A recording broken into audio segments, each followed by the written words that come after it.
Halo semuanya, perkenalkan nama saya Jessica. Sekarang saya lagi menempuh studi saya di Kyoto University of Advanced Science, majornya di Mechanical and Electrical System Engineering. Itu mempelajari apa tuh? Itu mempelajari teknik robotik gitu sih. Wih, keren banget. Wow, di Jepang lagi ya tempatnya Ya, benar. robotik. Kenapa terinspirasi di Jepang gitu, Kak? Nggak di mana-mana. Sebenarnya sebenarnya pertama kali tuh pinginnya tuh di China atau di Kanada kalau dapat beasiswa karena ya mahal sekali ya. Tetapi pas saya mau apply ke universitas direkomend gitu dari salah satu agent. Kebetulan di kota saya berada di kota Medan, di Mm-mm. introduce gitu dari agentnya ke Kyoto University of Advanced Science. Dan kebetulan pada saat itu saya lagi mencari universitas nih, jadi saya apply aja dan tiba-tiba dapat gitu beasiswanya. Oh gitu. Tapi nggak apa-apa Hmm. ini. Maksudnya kan kakak masih kelas 12 ya. Kelas 12 tapi sekarang udah kuliah Semester 1. semester 1. Hmm. Jadi requirement atau kayak mungkin kayak ujian gitu ya namanya. Untuk apply ke universitas ini salah satu requirementnya itu harus ada yang namanya sertifikat A-levels ataupun SAT atau ACT gitu. Banyak sih ada requirementnya tapi salah satunya itu harus ada A-level dan kebetulan saya pada saat itu baru selesai ujian A-level dan aku ada predicted grades gitu yang dikasih dari ujian lembaga tersebut. Jadi saya apply, kebetulan pas saya apply mereka juga lagi cari siswa ini. Jadi aku dapat interviewnya dan di interview tersebut ada ujian mate sama fisika Oh dan jadi lulus bisa ya. ujiannya. Wih, Bisa, keren tapi harus banget. lulus ujiannya gitu. Kayak ada interviewnya, nanti ada ujiannya juga. Oh, aku kira tuh kakak tinggal di sana, bersekolah di sana, terus nggak gitu ya, memang di Indonesia. Enggak Indonesia. Oke, wah keren banget nih. Nah ini kan kakak di PKBM Generasi Juara sih, kenapa awalnya mutusin masuk ke PKBM Generasi Juara, Kak? Atau pernah nggak sekolah formal Oke. sebelumnya? Pernah sekolah formal. Selama sekolah formal saya melihat perkembangan diri saya. Bahwasanya apalagi sejak pandemi tersebut, saya Mm-mm. semakin lagging gitu otaknya kayak gak Nolak. gak yang nge-lag gitu dan saya ngerasa saya tidak mendapatkan ilmu yang banyak di sekolah formal karena di sekolah Hmm. formal itu banyak sekali ya muridnya di satu kelas dan menurut saya gurunya tidak terlalu mengajarkan saya ataupun saya tidak menempuh ilmu yang menurut saya bisa menempuh lebih banyak ataupun saya bisa belajar lebih advanced dan saya bisa spesifikasi apa minat saya.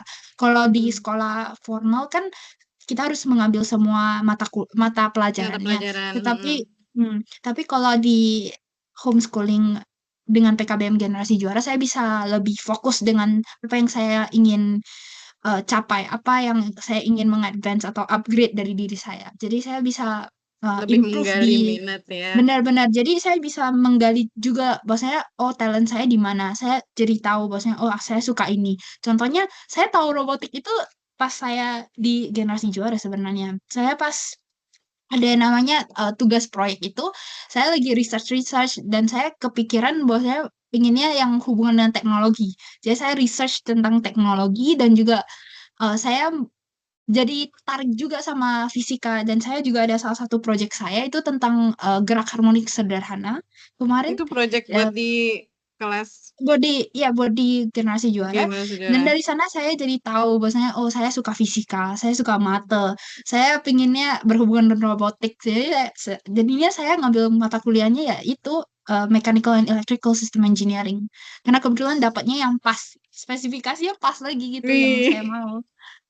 Keren banget ya ampun. Berarti perbedaan Hmm, antara kakak dulu di sekolah formal dan di apa homeschooling ini ya PKBM Generasi Juara hmm, itu kerasa banget ya. Nah, iya ada benar. nggak sih pengalaman seru kakak tuh waktu masih berhomeschooling nih kan sampai sekarang juga masih ya karena masih sekolah juga Masih, masih masih. masih di Genju. Boleh diceritain mungkin ada pengalaman-pengalaman apa gitu saat Hmm. saat belajar atau apa? Mungkin yang pas lagi kelas ya, karena lebih banyak experience-nya gitu. Ya pas lagi kelas itu, saya agak shock bahwasanya kita ada kelas bahasa juga sebenarnya, jadi bahasa Inggris kan. Dan aku udah lama nggak belajar bahasa Inggris, jujur di sekolah formal itu bahasa Inggrisnya tuh kayak biasa aja gitu. Dan basic saya tuh tidak bagus, dan tiba-tiba diajarin bahasa Inggris, jadi lebih tahu bahasanya, oh bahasa Inggris gini, kayak grammarnya lebih diperbaiki lagi dan bisa lebih improve diri saya. Dan pas kelas homeschooling gitu yang tatap muka ya, saya juga mikirnya homeschooling itu one to one gitu. Jadi saya nggak Hmm, punya nggak ada teman gitu. Tapi dikiranya nggak ada temen ternyata ya iya nggak ada homeschooling ya. teman. Iya benar. Ternyata pas homeschooling itu banyak temannya. Dan saya juga dapat dari WhatsApp gitu. Mereka ada grup gitu yang namanya Genju. Jadi Hmm, aku jadinya dapat network juga di sini. Jadi dapat teman juga. berarti hoax kalau misalnya bilang anak homeschooling itu nggak punya teman ya. Bohong Iya banget benar. itu enggak ya Benar-benar. ternyata ya. Iya, iya. Belajar Oke. bahasa juga. Jadi additional point. Terus additional point-nya di Genju ada pembelajaran Belajar pembelajaran bahasa. bahasa. Oke, ada bahasa apa aja yang kakak dapetin dari Genju? Bahasa Chinese sama bahasa Inggris. Bahasa Chinese sama bahasa Bahasa Inggris. Inggris. Ya, sekarang kan juga kuliah. Terus infonya kemarin tuh kakak nggak ikutan acara ini karena mau ada part time ya. Part time di Iya sana. Ini benar. sekarang kakak di Jepang berarti ya kak ya? Iya benar.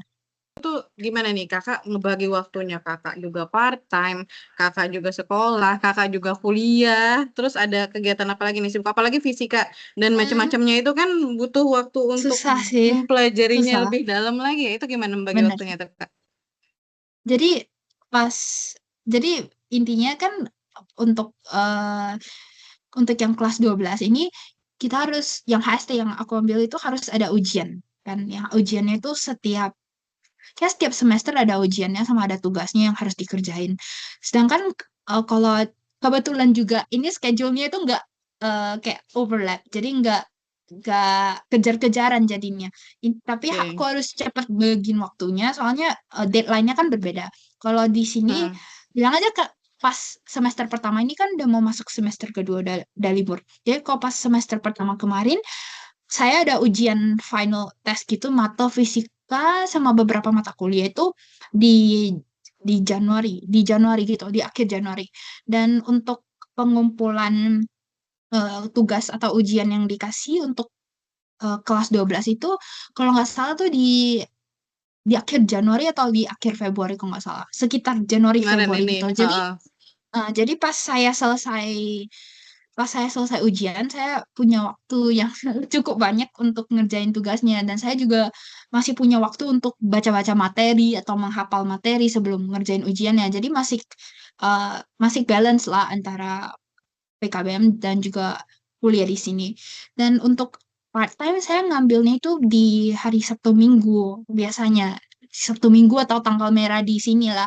Karena kok tanggal merah kan Hmm. butuh karyawan ya. Jadi dikasihnya lebih panjang gitu shiftnya. Dan happy sih so far. Karena bisa Wih, bisa bantu orang tua juga. Nggak perlu bayar wih, banyak sekali gitu. keren. Udah udah kuliah di luar, pernah ngerasain homeschooling juga bisa bantuin orang tua juga ya. Jadi sebenarnya waktu untuk anak homeschooling itu fleksibel banget ya dari pembelajaran generasi juara juga menurut kakak gimana nih? Sefleksibel itu kah? Sangat fleksibel sih. Aku happy kali sih karena milih homeschooling pada akhirnya. Karena kalau Mm-mm. nggak milih homeschooling jadi nggak tahu rasanya gimana untuk kayak lebih spesifikasi. Saya nggak kayaknya saya nggak akan tahu bahwasanya aku suka robotik gitu. Karena nggak terlalu research lebih lebih dalam tentang apa yang saya suka. Karena saya orangnya tipenya tuh ingin tahu tapi sangat lihat dari orang gitu, contek-contekan. Jadi kalau teman ngerjain ini aku jadi oh ya Oh ya mereka pengen ngerjain latah ini. ya. Jadi pingin, banyak yang pingin. Banyak FOMO yang pingin FOMO. tapi nggak Mm-mm. ada yang spesifikasi, nggak ada yang oh aku bener-bener pingin ini gitu. Aku pingin ke depannya di industri ini gitu. Berarti hal tersebut kamu dapetin karena kamu homeschooling gitu ya kak ya? Benar, benar. Oke. Jadinya tahu talentnya di mana. Mm-mm. Nah, tadi kakak udah ngejelasin sekilas tentang perjuangan kakak masuk universitas, tapi boleh dijelasin lagi nih lebih detailnya gitu. Suka dukanya apa? Apakah memang benar-benar susah nggak sih masuk ke apa namanya ke kampus Kakak sekarang nih, ke universitas Kakak sekarang? Oke, fun fact, universitas saya itu bukan universitas kayak sangat-sangat ngetop. Tapi menurut saya dalam cari universitas itu kita harus ada salah satu hal yang kita bisa dapatkan dari universitas itu yang nggak ada dari universitas lain. Apalagi kalau di Jepang itu semua universitas rata-rata itu diajarkan dengan bahasa Jepang. Dan kebetulan Hmm. di universitas itu diajarkan dengan bahasa Inggris. Dan suka dukanya di sini itu profesor orang Jepang ngomong bahasa Inggris dengan mata dan fisika. Jadi otomatis itu Uh, sangat sangat susah ya. Dan di sini aku ketemunya orang-orang itu dari berbagai background yang menurut saya sangat kuat gitu. Jadi mungkin dulunya mereka tuh kayak lomba olimpiade gitu, juara olimpiade atau gimana. Jadi di sini aku bisa mempelajari apa yang saya belum pelajari sebelumnya. Dan dalam mata dan fisika mungkin saya ada belajar sendiri ya sebelum masuk ke universitas. Tapi setelah aku masuk semester pertama, susah, susah sekali. Dan itu kayak di luar dugaan saya dan sangat banyak yang harus saya pelajari lagi. Dukanya yaitu karena susah mm-mm. ngebagiin waktunya karena belajar. Karena di sini mata kuliahnya itu banyak dan diwajibkan untuk belajar bahasa Jepang setiap hari 1 jam 30 menit, 1 jam setengah 1 jam mata setengah. kuliah, lecture-nya gitu.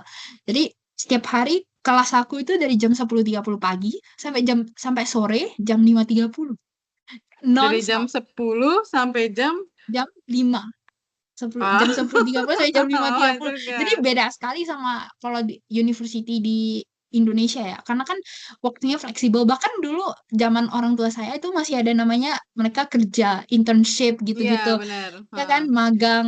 Tapi kalau di sini nggak bisa magang. Karena Padet, kelasnya itu padet, dari jam sepuluh tiga bener-bener. puluh sampai jam 5.30. Iya bener.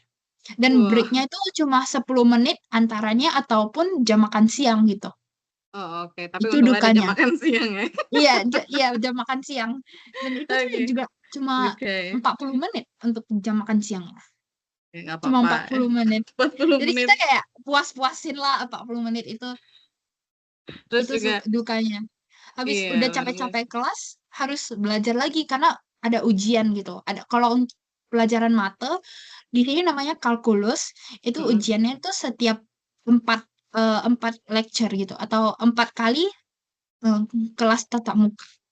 Jadi setiap kali Hmm, 4 kali ada ujiannya, ada kuis gitu. Nanti itu dinilainya ditambahin lagi, ada baru tambahan dibagi nilai gitu. dari Iya, situ iya ya. benar. Oke. Hmm. Ini lecture kamu, teman-teman kamu di sana itu pada ngeh nggak sih? Kamu tuh masih sekolah sebenarnya, masih kelas 12. Gak ada yang nggak sih sebenarnya cuma cuma agak shock gitu pas tahu umur saya. Pertama karena itu umur, faktor umur. Tapi mereka nggak nanya bahwasanya, oh kamu masih sekolah Masih nggak sekolah. sekarang gitu. Ah. Nggak Emang nggak umur nggak berapa bilang sekarang, gitu. Kak?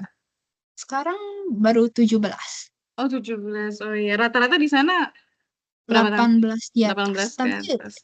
ya, beberapa negara itu mungkin sekolahnya ya lebih lama, jadi mereka datang ke sini pas umur 19 20 gitu. Hmm, Ya, iya ya. Oke, jadi buat agak ada waktu agak untuk shock juga. belajar dulu bahasa Jepang atau apa gitu kan. Nah, Mm-mm. ada nggak nih dari kakak tips dan trik gitu supaya teman-teman di Indo atau teman-teman di PKB Generasi Juara bisa juga ikut jejak kakak untuk kuliah di Kyoto, untuk kuliah di kampus kakak sekarang atau di luar negeri dimanapun, ada nggak tips dan triknya?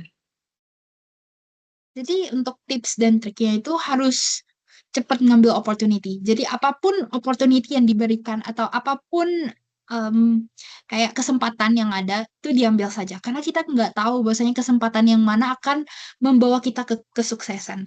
Karena di case saya karena saya homeschooling, saya jadi ngerasa bahwa saya butuh activity, social activity, ataupun kayak mungkin mengikuti event-event tertentu. Jadi pas saya masih di Medan ini, saya cari-cari sendiri bahwasanya oh ada informasi apa tentang mungkin mengikuti konferensi gitu, student conference atau olimpiade ataupun aku ada ikut acara duta pelajar anti Hmm, narkoba. Jadi kepilih? ya kepilih ikut jadi Keren. finalis. Jadi Masya Allah. jadi ikut aja, ada opportunity apa, kesempatan apa diambil saja, dan jangan takut gitu loh, karena kalau nggak keluar dari comfort zone kita, kita nggak akan tahu kita bisa melangkah lebih jauh sampai mana. Kita nggak akan tahu bahwasanya kita bisa improve dari mana. Kita nggak akan tahu bahwasanya kekurangan kita di mana bagian yang harus kita improve. Dan jangan karena kamu homeschooling, kamu jadi ngerasa bahwasanya kamu berbeda dari anak lain. Kamu juga harus kayak improve juga. Kamu juga harus bisa seperti anak-anak lain, bisa bersosialisasi. Jadi jangan jangan ngerasa bahwasannya down gitu karena Hmm. kamu homeschooling, kamu bakal susah sekolah di luar negeri. Gak ada namanya itu. Jadi harus tetap mencoba.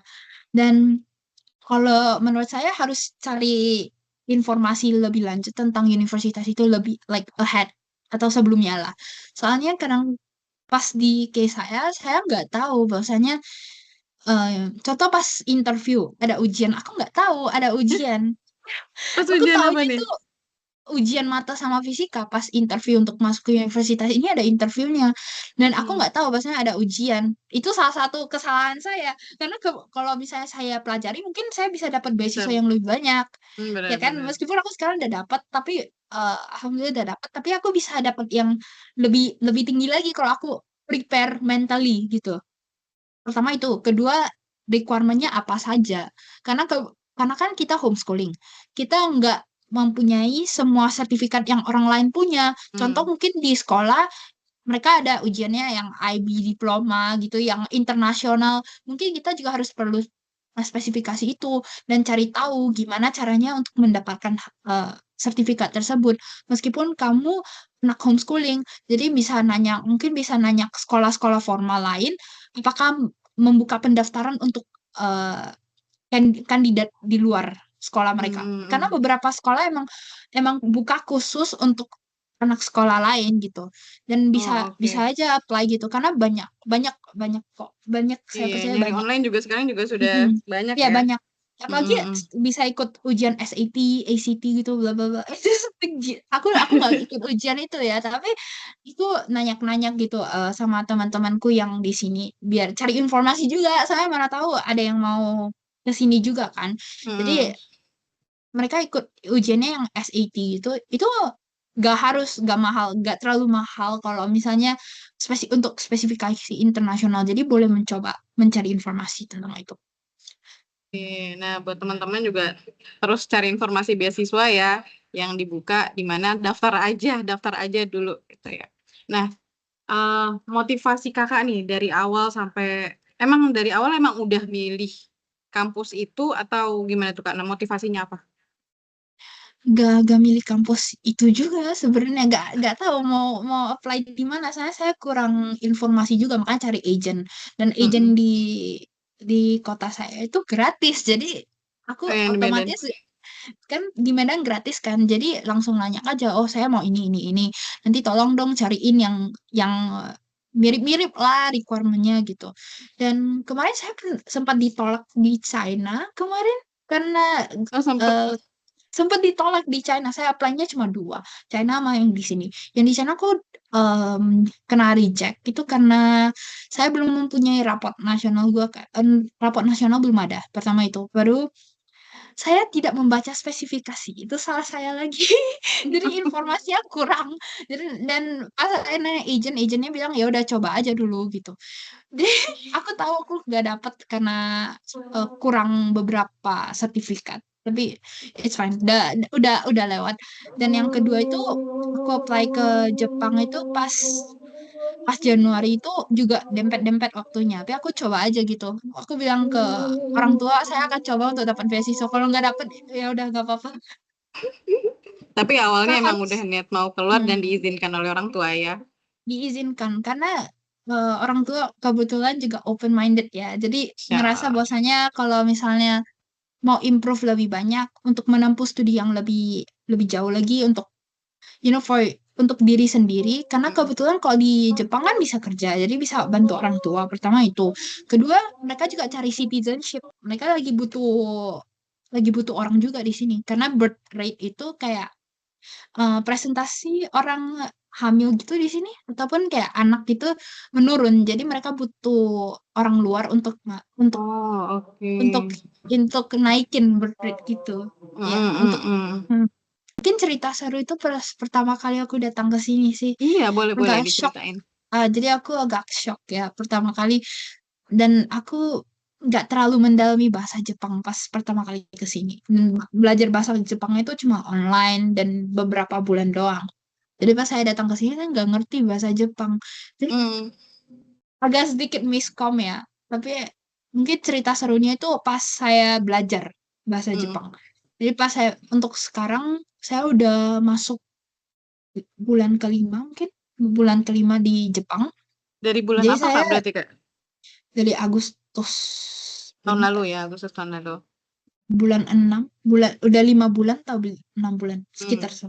Jadi aku pertama kali datang itu nggak bisa bahasa Jepang sama sekali. Jadi pas saya apply untuk part time itu saya belajar bahasa Jepang kali. Bahkan kayak teman-temanku yang kerja di sana itu bahkan di translate ke saya bahwasanya oh ini gitu. Ini artinya ini. Tapi dari sana saya belajar bahwasanya oh untuk cara ngomong yang lebih sopan itu gimana. Karena kalau belajar online doang itu bakal belajar kosakata tapi grammarnya nggak bakal sebaik itu, nggak akan Hmm. langsung bicara bisa sefluent itu. Jadi aku belajar dari sana pertama itu, lalu belajar bahasa Jepang itu dari YouTube nonton Oh, malah di YouTube.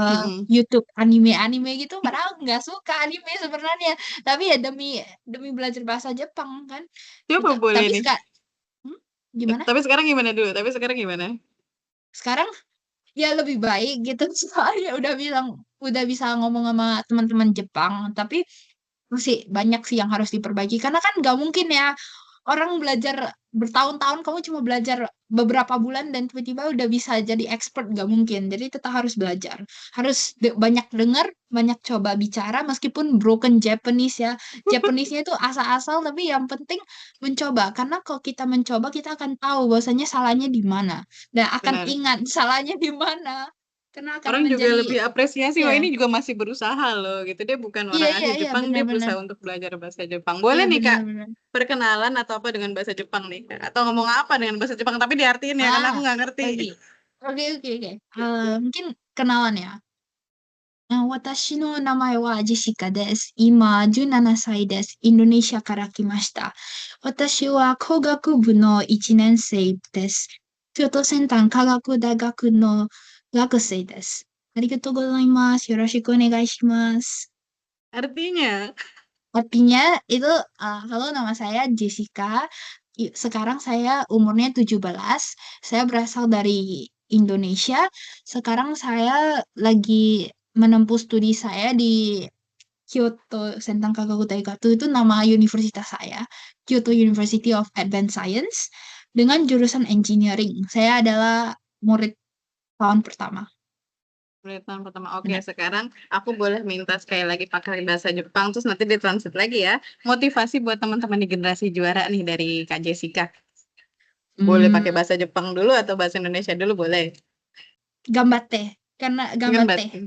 Gambate artinya itu eh, belajar terus dan semangat gitu. Semangat. Kan oke. Watashi no tomodachi wa generasi juara wa gambarimasu. Gaikoku gaikoku no gaikoku wa ga, daigaku wa gambatte benkyou shimasu. Udah. Artinya tuh kayak eh, untuk teman saya di generasi juara, untuk teman saya di generasi juara, kalau misalnya mau di mau universitas di luar negeri, semangat banyak belajar gitu artinya. Semangat belajarnya. Ada closing statement Kak buat teman-teman. Hmm, Ingat bahwasanya tidak ada kata cukup untuk belajar. Karena belajar terus untuk mencapai mimpi kamu. Emang bahwasanya edukasi itu tidak segala halnya, tapi edukasi akan membawa kamu selangkah lebih dekat ke kesuksesan. Itu Keren. sih. Boleh tepuk tangan. Masya Allah. Oke, Kak Jessica, terima kasih banyak waktunya di sela-sela kesibukan Kakak di sana dan belajar ya, part-time belajar, kuliah, masih sekolah juga di Generasi Juara. Kakak udah nyempet-nyempetin untuk ikut kegiatan kita walaupun pas saat kegiatannya berhalangan hadir ya, tapi terima kasih Maaf banyak sudah sekali. nggak apa-apa, terima kasih banyak sudah menyempatkan waktu untuk sama kita-kita ini di Generasi Juara menceritakan kisah Kakak. Oke, Kak Jessica, terima kasih banyak sekali lagi dari kami Generasi Juara. Semoga nanti nilai-nilai Kak Jessica juga bagus nih, nilai kuliah sama nilai Amin. sekolahnya. Ya, Amin ya amin, Rabbal. amin, amin. Oke, sampai ketemu ya Kak Jessica ya di lain kesempatan. Semoga nanti kalau misalkan ada kegiatan lagi, Kak Jessica bisa ikut menemani kegiatan kami seperti ini ataupun secara langsung gitu, Kak. Amin, amin. Oke, makasih banyak nih seru banget Kak Jessica. Oke Makasih, Kak makasih Jessica, atas sama-sama kesempatannya. kita yang juga Makasih, mengucapkan terima kasih. Silakan melanjutkan kegiatan ataupun beristirahat. Terima makasih. kasih. Bye-bye. Bye Semangat, bye. guys. Semangat. Semangat.